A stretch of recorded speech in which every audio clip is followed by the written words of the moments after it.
Oh my gosh, so many small business owners are on Threads right now. And I know there's not only on Threads, but I've been on Threads a lot lately this past few weeks. And the biggest thing that I've been seeing is they're feeling like they're doing something wrong. And so they're thinking about just shutting down their small business. And I'm like, I just want to help everybody. I love to nerd out about these things and figure out where some areas or things that could be changed and just add a little zhuzh to it and fix it up and then enhance it a little bit. So the first small business owner that I came across, they own a clothing brand. Some of the things that I realized that they were doing really well was they had a beautiful brand. They had some amazing pictures. They were talking about mental health and empowerment of people dealing with mental health, destigmatizing the whole thing with mental health. But one of the things that I noticed that was missing was the connection between their mission of destigmatizing mental health and supporting mental health and things like that and empowerment. I noticed that through line with the products were missing. And of course, since a lot of people are buying online, they can't actually feel the product. So you have to make the person feel something. When they read the description, they're feeling and they're seeing themselves within the description that they're reading.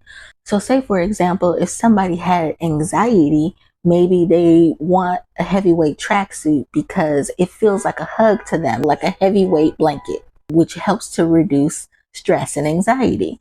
Those little bits and connection points is what genuinely helps somebody to see themselves in your product description, especially too when they're buying online. They can't actually feel the product or see it in person. So you have to create those stories.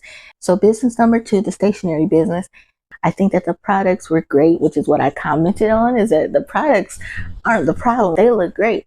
The thing that I noticed the most that was missing though was them. So here's an example of what I mean by that, because I know that that can be confusing. But say, for example, I'm selling bookmarks. I would summarize a chapter of this book that I'm reading. I found this one thing very interesting, something inspiring, something motivating, something educational that you want to share that you're maybe reading about.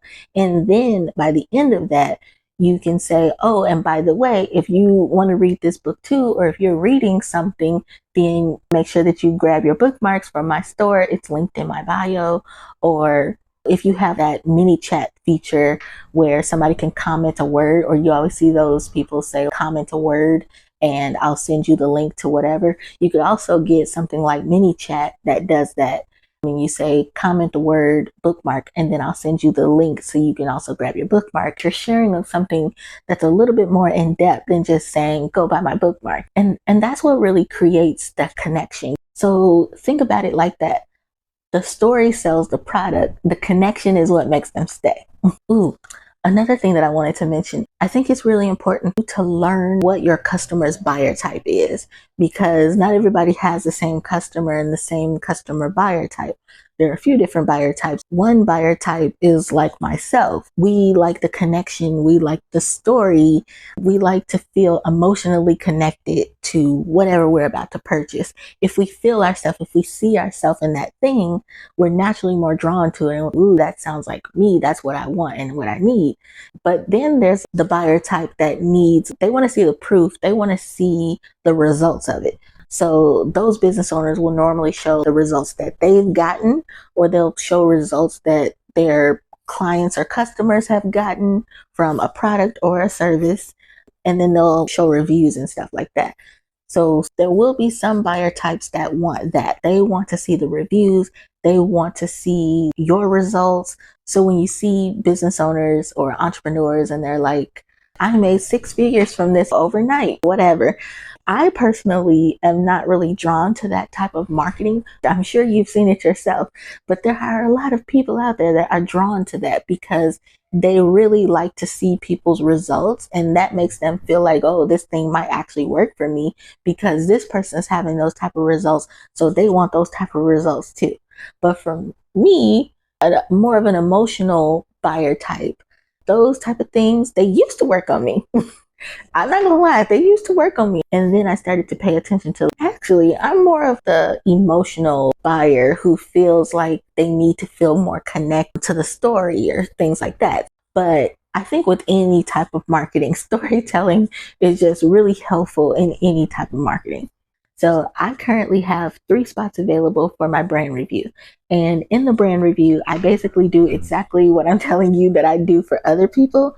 I review your website, I review your social media, I review all of the things, and I give you advice and feedback on what's working, what's not serving your brand of business anymore, what's keeping you stuck, what's keeping you stagnant, including mindset, by the way, not only business, but what's keeping you stuck, what's keeping you stagnant, and then what areas you can improve on, what things you can scale on, what things maybe you can cut back on to help yourself move forward. And the first 3 people that book a brand review will get $50 off before the price goes up. So I'll put a link below in the description box, and I'll also pin it to the comment of this video just to make it a little easier so you don't have to go digging through the description box. So I hope you guys see what I just did there. After you've done a video or a piece of content, a blog post, or whatever it is, or any type of content, you do this type of call to action where you are not leaving the person hanging. You're sending them somewhere after they've seen a piece of content of yours. You maybe ask them to follow, ask them to subscribe to your newsletter. You tell them about one of your offers that you have or your services that you have, or you tell them about a product that really fits in with the piece of content that you're posting for that day. And so that's what a call to action does. It helps to not leave the person hanging, basically. You're sending them somewhere after you shared a piece of content with them, and then they know where to go and what to do after that. That's how you would naturally put in a call to action. It doesn't always have to be at the very end. You don't always have to verbally say it. You can put it up on the screen. You can write it in the caption, the description box, whatever the case is.